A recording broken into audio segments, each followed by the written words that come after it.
To show your search history when using S Finder on Samsung Galaxy S24 Ultra, go to the app screen.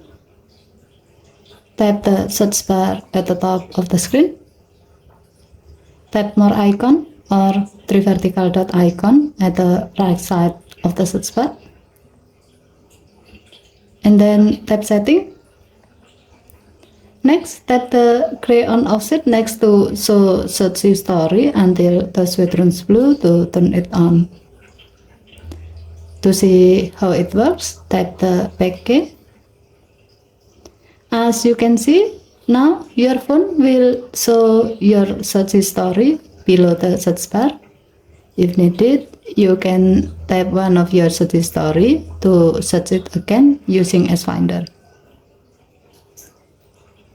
Okay, thank you for watching. Please help to like and subscribe.